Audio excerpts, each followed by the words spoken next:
بسم اللہ الرحمن الرحیم۔ کاشانہ بصیرت کے یوٹیوب چینل پہ ہم مل کر جس کتاب کو پڑھ رہے ہیں اس کا نام ہے ترجمہ نہج البلاغہ، جس کے مؤلف حجت الاسلام مولانا مفتی جعفر حسین صاحب ہیں، اور الحمدللہ ہم اس کتاب کو پڑھتے ہوئے اس کے ہم نے 608 صفحات مکمل کر لیے ہیں، اور اب ہم اس وقت پارٹ 59 کے بعد پارٹ 60 پہ آ گئے ہیں۔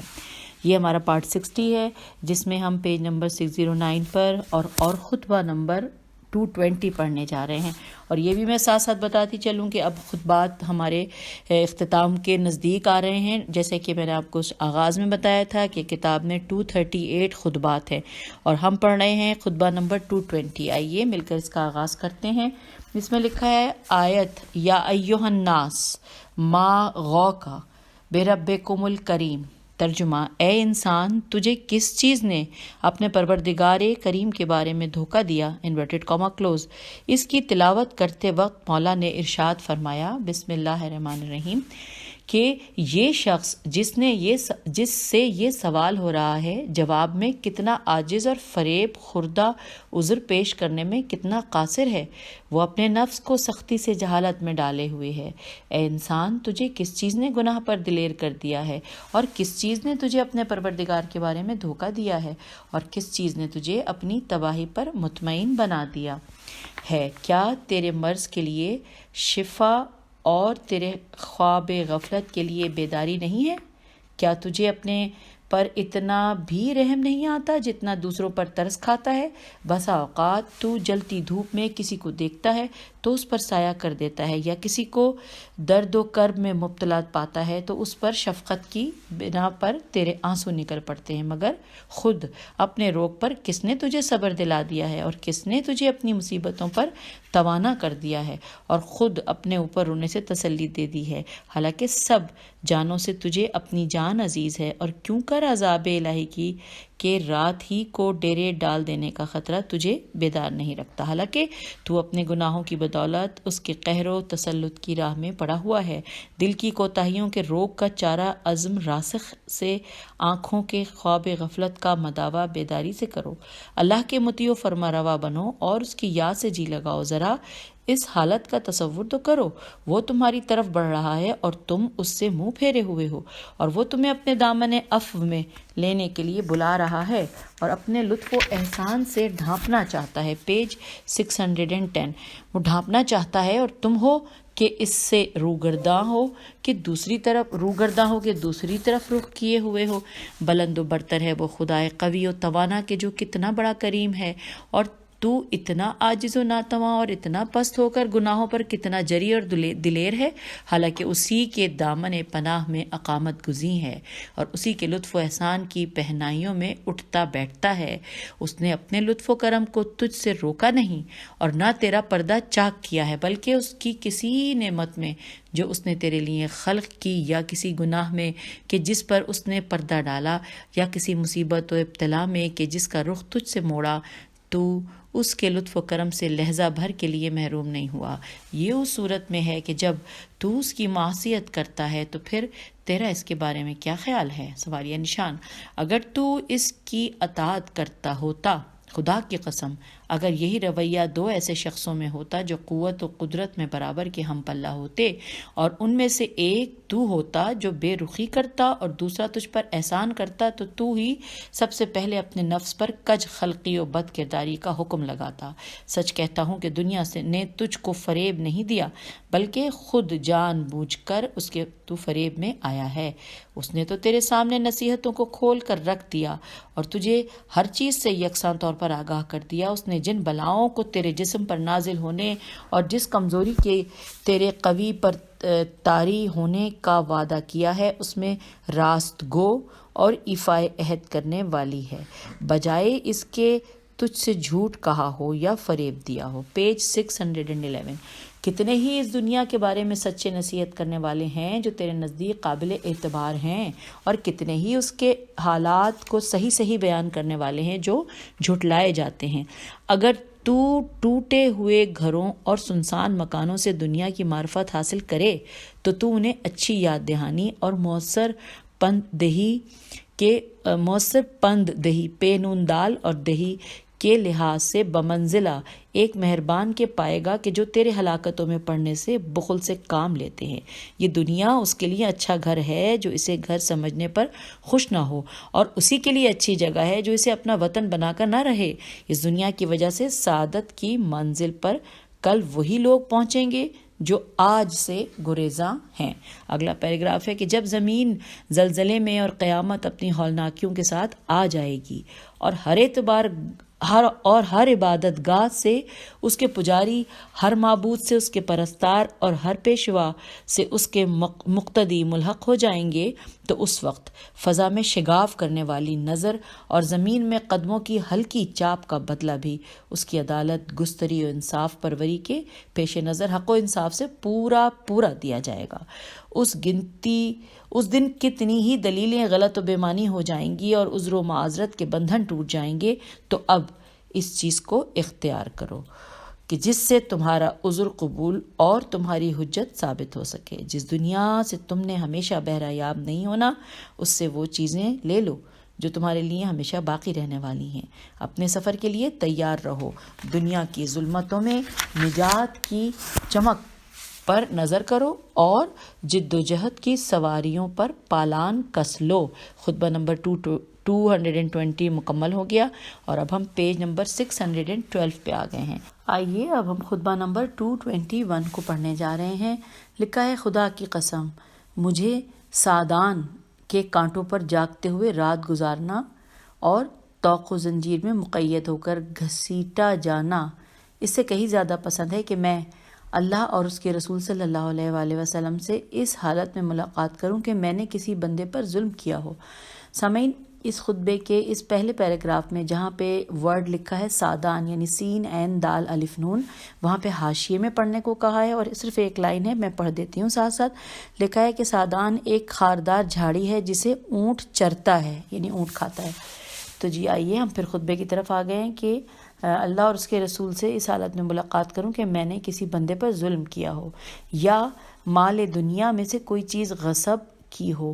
میں اس نفس کی خاطر کیوں کر کسی پر ظلم کر سکتا ہوں جو جلد ہی فنا کی طرف پلٹنے والا اور مدتوں تک مٹی کے نیچے پڑا رہنے والا ہے۔ بخدا میں نے اپنے بھائی عقیل کو سخت فقر و فاقے کی حالت میں دیکھا، یہاں تک کہ وہ تمہارے حصے کے گیہوں میں ایک سا سواد الف اور عین سا مجھ سے مانگتے تھے، اور میں نے ان کے بچوں کو بھی دیکھا جن کے بال بکھرے ہوئے اور فقر و بے نوائی سے رنگ تیرگی مائل ہو چکے تھے، گویا ان کے چہرے نیل چھڑک کر سیاہ کر دیے گئے ہیں۔ وہ اصرار کرتے ہوئے میرے پاس آئے اور اس بات کو بار بار دہرایا۔ میں نے ان کی باتوں کو کان دے کر سنا تو انہوں نے یہ خیال کیا کہ میں ان کے ہاتھ اپنا دین بیچ ڈالوں گا اور اپنی روش چھوڑ کر ان کی کھینچ تان پر ان کے پیچھے ہو جاؤں گا، مگر میں نے کیا یہ کہ ایک لوہے کے ٹکڑے کو تپایا اور پھر ان کے جسم کے قریب لے گیا تاکہ عبرت حاصل کریں۔ پیج 613 تاکہ عبرت حاصل کریں۔ چنانچہ وہ اس طرح چیخے جس طرح کوئی بیمار درد و کرب سے چیختا ہے، اور قریب تھا کہ ان کا بدن اس داغ دینے سے جل جائے۔ پھر میں نے ان سے کہا کہ اے عقیل، رونے والیاں تم پر روئیں، کیا تم اس لوہے کے ٹکڑے سے چیخ اٹھے ہو جسے ایک انسان نے ہنسی مذاق میں بغیر جلانے کی نیت کے تپایا ہے، اور تم مجھے اس آگ کی طرف کھینچ رہے ہو کہ جسے خدائے قہار نے اپنے غضب سے بھڑکایا ہے۔ تم تو اذیت سے چیخو اور میں جہنم کے شعلوں سے نہ چلاؤں۔ اس سے عجیب تر واقع یہ ہے کہ ایک شخص رات کے وقت، جہاں پہ لکھا ہے ایک شخص، وہاں پہ پھر ہمیں حاشیے میں پڑھنا ہے، اور چھوٹا سا ہے، میں دیکھ لیتی ہوں کہ ایک شخص کے بارے میں لکھا ہے کہ یہ اشس ابن قیس تھا، الف شین عین سے اشس ابن قیس تھا۔ جی آئیے ہم پھر دوبارہ خطبے کی طرف۔ لکھا ہے کہ اس سے عجیب تر واقعہ یہ ہے کہ ایک شخص رات کے وقت، یعنی اشس ابن قیس رات کے وقت شہد میں، یعنی بریکٹ میں لکھا ہوا ہے شہد میں، گندھا ہوا حلوہ ایک سر بند برتن میں لیے ہوئے ہمارے گھر پر آیا، جس سے مجھے ایسی نفرت تھی کہ محسوس ہوتا تھا کہ جیسے وہ سانپ کے تھوک یا اس کی قے میں گوندھا گیا ہے۔ میں نے اس سے کہا کہ کیا یہ کسی بات کا انعام ہے یا زکوٰۃ ہے یا صدقہ ہے کہ جو ہم اہل بیت پر حرام ہے؟ تو اس نے کہا کہ نہ یہ ہے نہ وہ ہے، بلکہ یہ تحفہ ہے۔ تو میں نے کہا کہ سپر مردہ عورتیں تجھ پر روئیں کیا؟ تو دین کی راہ سے مجھے فریب دینے کے لیے آیا ہے؟ کیا تو بہہ گیا ہے سوالیہ نشان، یا پاگل ہو گیا ہے، یا یوں ہی ہذیان بک رہا ہے؟ خدا کی قسم اگر 7 اقلیم الف قاف لام یہ میم ان چیزوں سمیت جو آسمانوں کے نیچے ہیں مجھے دے دیے جائیں، صرف اللہ کی اتنی معصیت کروں کہ میں چیونٹی سے جو کا ایک چھلکا چھین لوں، تو کبھی بھی ایسا نہ کروں گا۔ یہ دنیا تو میرے نزدیک اس پتی سے بھی زیادہ بے قدر ہے جو ٹڈی کے منہ میں ہو کہ جسے وہ چبا رہی ہو۔ پیج 614 چبا رہی ہو۔ علی علیہ السلام کو فنا ہونے والی نعمتوں اور مٹ جانے والی لذتوں سے کیا واسطہ؟ ہم عقل کے خواب غفلت میں پڑ جانے اور لغزشوں کی برائیوں سے خدا کے دامن میں پناہ لیتے ہیں اور اسی سے مدد کے خواستگار ہیں۔ سامعین، یہاں پہ خطبہ نمبر 221 ختم ہو گیا، اور اب ہم پڑھیں گے خطبہ نمبر 222 جو کہ بہت چھوٹا ہے، ایک پیراگراف ہے۔ آئیے پڑھتے ہیں۔ لکھا ہے: خدایا میری آبرو کو غنا و تونگری کے ساتھ محفوظ رکھ، اور فقر و تنگ دستی سے میری منزلت کو نظروں سے نہ گرا کہ تجھ سے رزق مانگنے والوں سے رزق مانگنے لگوں، اور تیرے بندوں کی نگاہ لطف و کرم کو اپنی طرف موڑنے کی تمنا کروں، اور جو مجھے دے اس کی مدح و ثنا کرنے لگوں، اور جو نہ دے اس کی برائی کرنے میں مبتلا ہو جاؤں، اور ان سب چیزوں کے پس پردہ تو ہی عطا کرنے اور روک لینے کا اختیار رکھتا ہے، بے شک تو ہر چیز پر قادر ہے۔ یوں یہ خطبہ نمبر 222 ہم نے پڑھ لیا، اور اللہ کے فضل سے آئیے اب ہم خطبہ نمبر 223 مل کر پڑھتے ہیں۔ یہ تھوڑا سا بڑا ہے لیکن زیادہ نہیں، بس 1.5 صفحات پہ ہے۔ آئیے بسم اللہ الرحمن الرحیم۔ یہ دنیا ایک ایسا گھر ہے جو بلاؤں میں گھرا ہوا اور فریب کاریوں میں شہرت یافتہ ہے۔ اس کے حالات کبھی یکساں نہیں رہتے، اور نہ اس میں فروکش ہونے والے صحیح و سالم رہ سکتے ہیں۔ اس کے حالات مختلف اور اتوار میں دوبارہ پڑھتی ہوں۔ اس کے حالات کبھی یکساں نہیں رہتے، اور نہ اس میں فروکش ہونے والے صحیح و سالم رہ سکتے ہیں۔ اس کے حالات مختلف اور اتوار عدلنے بدلنے والے ہیں۔ خوش گزرانی کی صورت اس میں قابل مذمت اور امن و سلامتی کا اس میں پتہ نہیں۔ اس کے رہنے والے تیر اندازی کے ایسے نشانے ہیں کہ جن پر دنیا اپنے تیر چلاتی رہتی ہے اور موت کے ذریعے انہیں فنا کرتی رہتی ہے۔ پیج 615 اگلا پیراگراف ہے کہ اے خدا کے بندو، اس بات کو جانے رہو کہ تمہیں اور اس دنیا کی ان چیزوں کو کہ جن میں تم ہو، انہی لوگوں کی راہ پر گزرنا ہے جو تم سے پہلے گزر چکے ہیں، کہ جو تم سے زیادہ لمبی عمروں والے، تم سے زیادہ آباد گھروں والے اور تم سے زیادہ پائیدار نشانیوں والے تھے، ان کی آوازیں خاموش ہو گئیں، بندھی ہوائیں اکھڑ گئیں، بدن گل سڑ گئے، گھر سنسان ہو گئے اور نام و نشان تک مٹ گئے۔ انہوں نے مضبوط محلوں اور بچھی ہوئی مسندوں کو پتھروں اور چنی ہوئی سلوں اور پیوند زمین ہونے والی اور لحد والی قبروں سے بدل لیا، کہ جن کے صحنوں کی بنیاد تباہی و ویرانی پر ہے، اور مٹی ہی سے ان کی عمارتیں مضبوط کی گئی ہیں۔ ان قبروں کی جگہیں آپس میں نزدیک ہیں، اور ان میں بسنے والے دور افتادہ مسافر ہیں، ایسے مقام میں کہ جہاں وہ بوکھلائے ہوئے ہیں، اور ایسی جگہ میں کہ جہاں دنیا کے کاموں سے فارغ ہو کر آخرت کی فکروں میں مشغول ہیں۔ وہ اپنے وطن سے انس نہیں رکھتے، اور نزدیک کی ہمسائیگی اور گھروں کے قرب کے باوجود ہمسایوں کی طرح آپس میں میل ملاپ نہیں رکھتے۔ اور کیوں کر آپس میں ملنا جلنا ہو سکتا ہے جبکہ بوسیدگی اور تباہی نے اپنے سینے سے انہیں پیش ڈالا ہے، اپنے سینے سے انہیں پیس ڈالا ہونا چاہیے، لیکن یہاں پہ لکھا ہے پش ڈالا ہے، میرے خیال ہے ڈالا ہے، اور پتھروں اور مٹی نے انہیں کھا لیا ہے۔ تم بھی یہی سمجھو کہ گویا وہیں پہنچ گئے جہاں وہ پہنچ چکے ہیں، اور اسی خوابگاہ یعنی قبر نے تمہیں بھی جکڑ لیا ہے۔ Page number 616۔ تمہیں بھی جکڑ لیا ہے، اور اسی امانت گاہ یعنی لحد نے تمہیں بھی چمٹا لیا ہے۔ اس وقت تمہاری حالت کیا ہوگی کہ جب تمہارے سارے مرحلے انتہا کو پہنچ جائیں گے اور قبروں سے نکل کھڑے ہوگے۔ وہاں ہر شخص اپنے اعمال کے نفع و نقصان کی جانچ کرے گا، اور وہ اپنے سچے مالک خدا کی طرف پلٹائے جائیں گے، اور جو کچھ افترا پردازیاں کرتے تھے ان کے کام نہ آئیں گے۔ سامعین، یہاں پہ خطبہ نمبر 223 ختم ہو گیا ہے، اور آئیے اب ہم خطبہ نمبر 224 پڑھنے جا رہے ہیں، جو کہ زیادہ بڑا نہیں ہے، تھوڑا چھوٹا ہی ہے۔ لکھا ہے کہ اے اللہ، تو اپنے دوستوں کے ساتھ تمام انس رکھنے والوں سے زیادہ مانوس ہے، اور جو تجھ پر بھروسہ رکھنے والے ہیں ان کی حاجت روائی کے لیے ہمہ وقت پیش ہے۔ تو ان کی باطنی کیفیتوں کو دیکھتا اور ان کے چھپے ہوئے بھیدوں کو جانتا، اور ان کی بصیرتوں کی رسائی سے باخبر ہے۔ ان کے راز تیرے سامنے آشکارا، اور ان کے دل تیرے آگے فریادی ہیں۔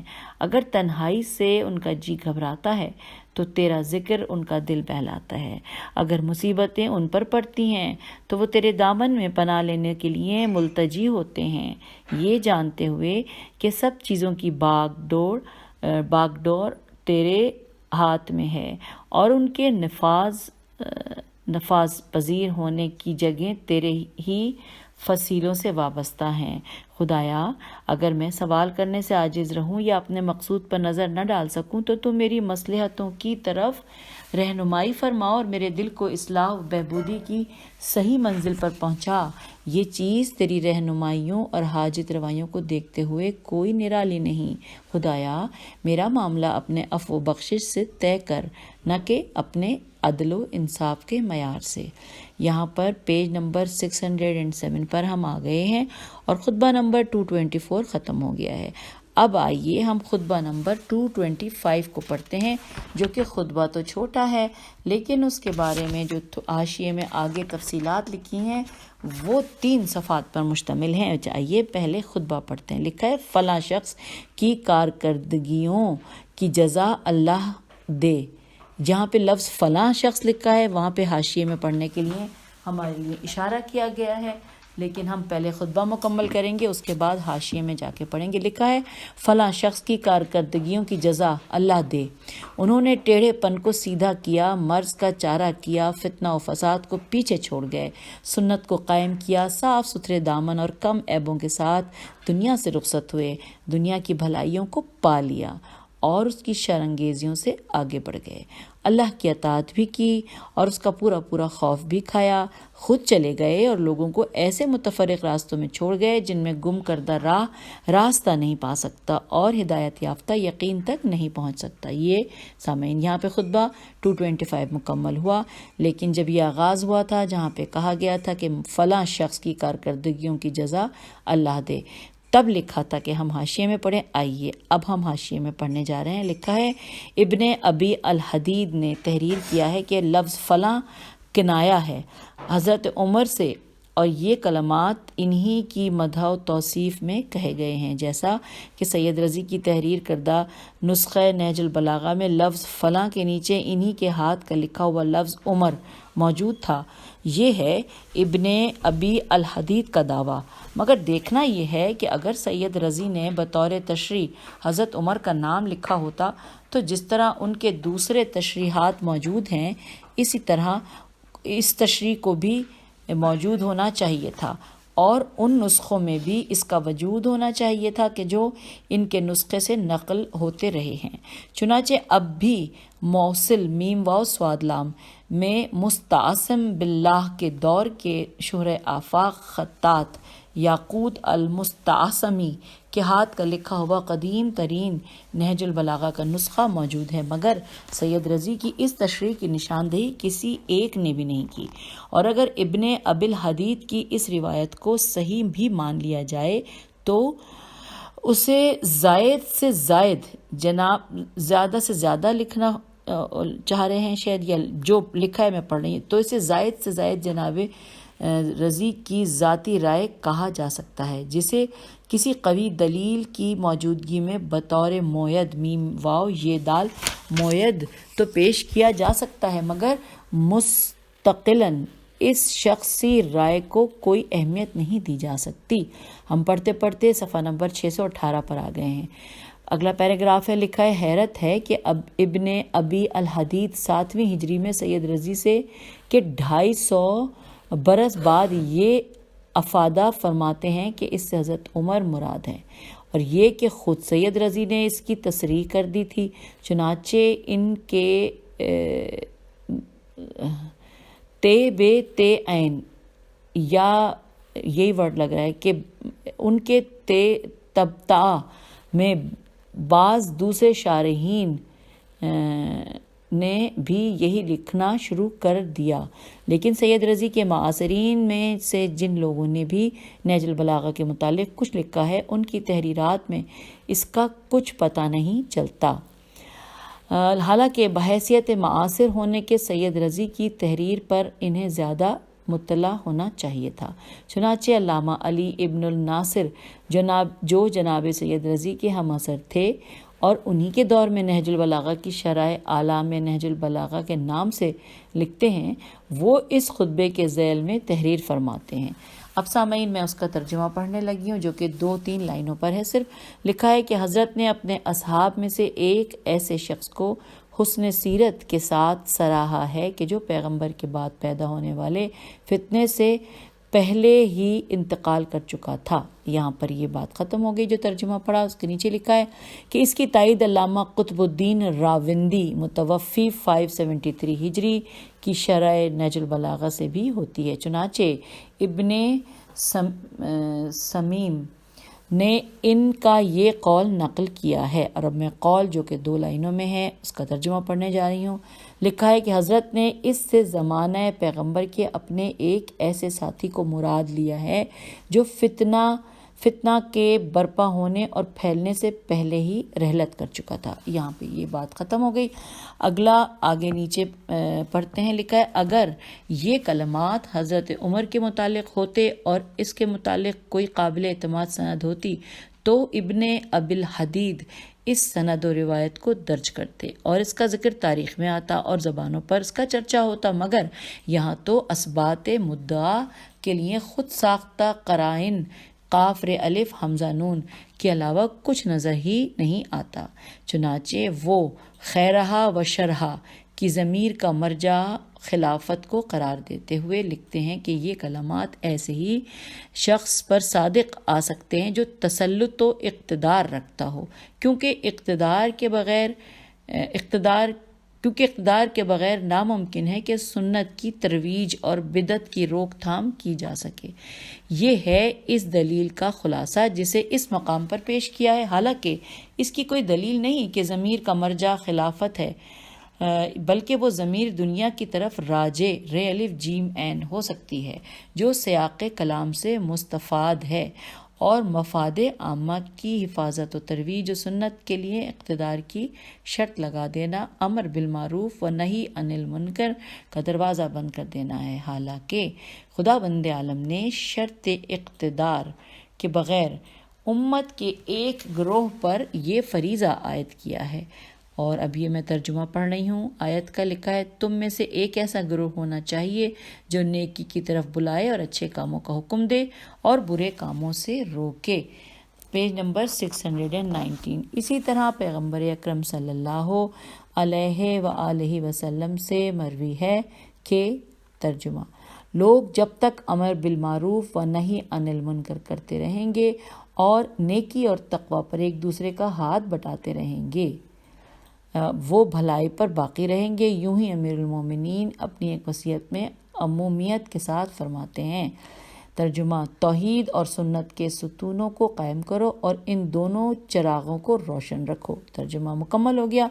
اب نیچے لکھا ہے کہ ان ارشادات میں کہیں بھی اس طرف اشارہ نہیں کہ اس فریضے کی انجام دہی حکومت و اقتدار کے بغیر نہیں ہو سکتی، اور واقعات بھی یہ بتاتے ہیں کہ امراء سلاطین لشکر و سپاہ اور قوت و طاقت کے باوجود برائیوں کو اس حد تک نہ مٹا سکے اور نیکیوں کو اس قدر رواج نہ دے سکے جس قدر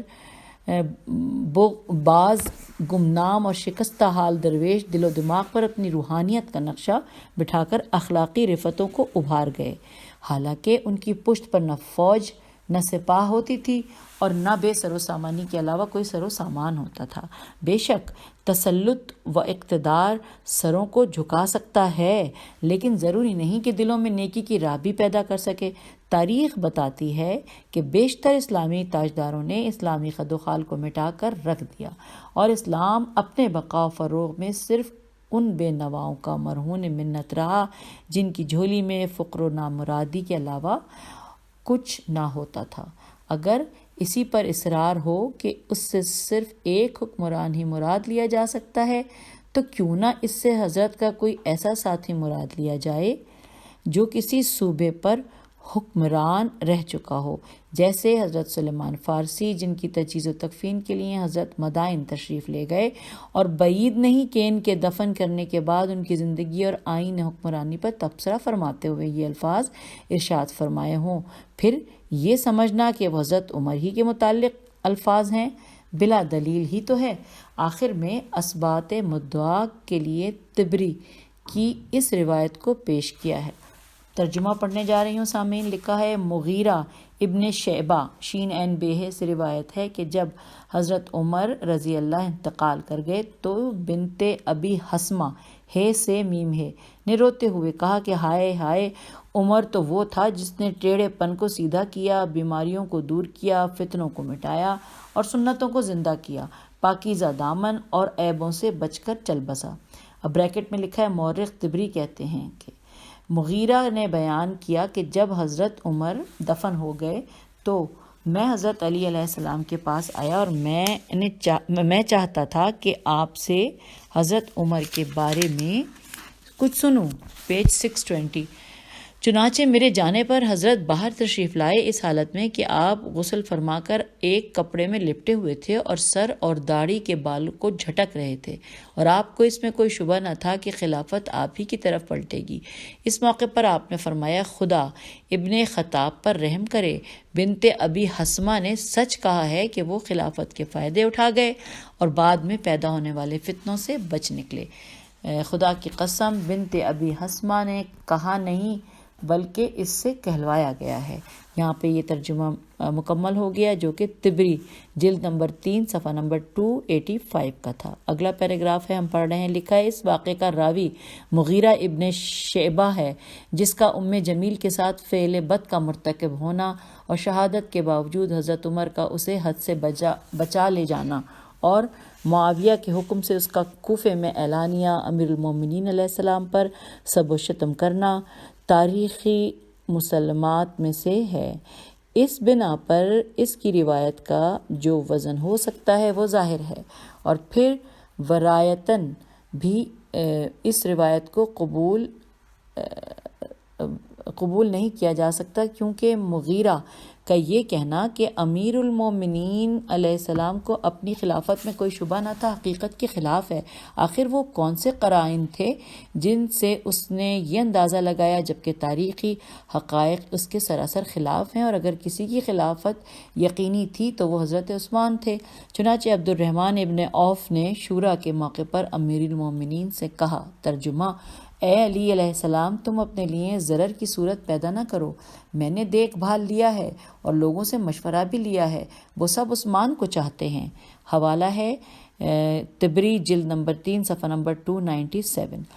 نیچے لکھا ہے چنانچہ حضرت کو خلافت کے نہ ملنے کا پورا یقین تھا، جیسا کہ خطبہ شقشقیہ کے ذیل میں تاریخ طبری سے نقل کیا جا چکا ہے کہ امیر المومنین نے ارکان شورا کے نام دیکھتے ہی عباس ابن عبد المطلب سے فرما دیا تھا کہ خلافت عثمان کے علاوہ کسی اور کو نہیں مل سکتی، کیونکہ تمام اختیارات عبد الرحمن کو سونپ دیے گئے ہیں، اور عثمان اور وہ عثمان کے بہنوئی ہوتے ہیں، اور سعد ابن ابی وقاص عبد الرحمن کے عزیز و ہم قبیلہ ہیں، اور یہ دونوں مل کر خلافت انہی کو دیں گے۔ اگلا پیراگراف ہے کہ اس موقع پر یہ سوال پیدا ہوتا ہے کہ کون سا جذبہ تھا جس نے مغیرہ کے دل میں یہ طلب پیدا کی کہ وہ حضرت عمر کے متعلق امیر المومنین علیہ السلام سے کچھ کہلوائے؟ اگر وہ یہ جانتا تھا کہ حضرت ان کے متعلق اچھے خیالات رکھتے ہیں تو ان کے تاثرات کا بھی اندازہ ہو سکتا تھا، اور اگر یہ سمجھتا تھا کہ امیر المومنین علیہ السلام ان کے متعلق حسن ظن نہیں رکھتے تو پوچھنے کا مقصد اس کے علاوہ کچھ نہیں ہو سکتا کہ آپ جو کچھ فرمائیں اسے اچھال کر فضا کو ان کے خلاف اور ارکان شورا کو ان سے بدظن کیا جائے، اور ارکان شورا کے نظریات تو اسی سے ظاہر ہیں کہ وہ انتخاب خلافت میں سیرت شیخین کی پابندی لگا کر شیخین سے اپنی عقیدت کا مظاہرہ کرتے ہیں۔ اور ان حالات میں جب مغیرہ نے یہ سازش کرنا چاہی تو آپ نے حکایت واقعہ کے طور پر فرمایا، ترجمہ کہ اس جملے کو مدح و توصیف سے کوئی لگاؤ نہیں، یقیناً وہ اپنے دور میں ہر طرح کے فائدے اٹھاتے رہے اور بعد میں پیدا ہونے والے فتنوں سے ان کا دور خالی رہا۔ ابن ابی الحدید اس روایت کو درج کرنے کے بعد لکھتے ہیں، میں ترجمہ پڑھ رہی ہوں، کہ اس روایت سے یہ ظن قوی ہو جاتا ہے کہ اس کلام سے مراد مقصود عمر ابن خطاب ہیں۔ ترجمہ مکمل ہوا۔ اب آخری پیراگراف ہم پڑھ رہے ہیں۔ اگر اس کلام سے وہ کلمات مراد ہیں جو بنت ابی حسمہ نے کہے ہیں کہ جن کے متعلق امیر المومنین علیہ السلام نے فرمایا کہ یہ اس کے دل کی آواز نہیں بلکہ اس سے کہلوائے گئے ہیں، تو بے شک اس سے حضرت عمر مراد ہیں، لیکن یہ کہ یہ الفاظ امیر المومنین علیہ السلام نے ان کی مدح میں کہے ہیں تو یہ کہیں ثابت نہیں ہوتا، بلکہ اس روایت سے تو صراحتاً یہ ثابت ہوتا ہے کہ یہ الفاظ بنت ابی حسمہ نے کہے تھے۔ خدا جانے کس بنا پر بنت ابی حسمہ کے الفاظ کو درج کر کے یہ دعویٰ کرنے کی جرت کی جاتی ہے کہ یہ الفاظ امیر المومنین علیہ السلام نے حضرت عمر کے بارے میں کہے ہیں۔ بظاہر یہ معلوم ہوتا ہے کہ امیر المومنین علیہ السلام نے کسی موقع پر یہ الفاظ کسی کے متعلق کہے ہوں گے، اور بنت ابی حسمہ نے حضرت عمر کے انتقال پر ان سے ملتے جلتے ہوئے الفاظ کہے، تو حضرت علی علیہ السلام کے کلمات کو بھی حضرت عمر کی مدح میں سمجھ لیا گیا، ورنہ عقل اعتزال کے علاوہ کوئی عقل یہ تجویز نہیں کر سکتی کہ بنت ابی حسمہ کے کہے ہوئے الفاظ کو اس کی دلیل قرار دیا جائے کہ امیر المومنین علیہ السلام نے حضرت عمر کی مدح میں الفاظ فرمائے ہیں۔ کیا خطبہ شقشقیہ کے تصریحات کے بعد یہ توقع ہو سکتی ہے کہ امیر المومنین علیہ السلام نے ایسے الفاظ کہے ہوں گے؟ اور پھر غور طلب بات تو یہ ہے کہ اگر یہ الفاظ حضرت عمر کی رحلت کے موقع پر فرمائے ہوتے تو جب آپ شورا کے موقع پر علانیہ سیرت شیخین کو تسلیم کرنے سے انکار کر دیتے ہیں تو آپ سے یہ نہیں کہا جاتا کہ کل تو آپ یہ فرما رہے تھے کہ انہوں نے سنت کو قائم کیا اور بدعت کو مٹایا، تو جب ان کی سیرت سنت سے ہمنوا ہے تو پھر سنت کو تسلیم کرنے کے بعد سیرت سے انکار کرنے کے کیا معنی ہوتے ہیں؟ سامعین، پیج 621 کے اوپر یہ تفصیلات جو ہم پڑھ رہے تھے وہ مکمل ہو گئیں، اور خطبہ 225 ہم مکمل کر چکے ہیں، خطبہ بھی پڑھ لیا اور اس کے بارے میں ساری تفصیلات بھی۔ انشاءاللہ ملتے ہیں اگلی آڈیو میں۔ خدا حافظ، فی امان اللہ۔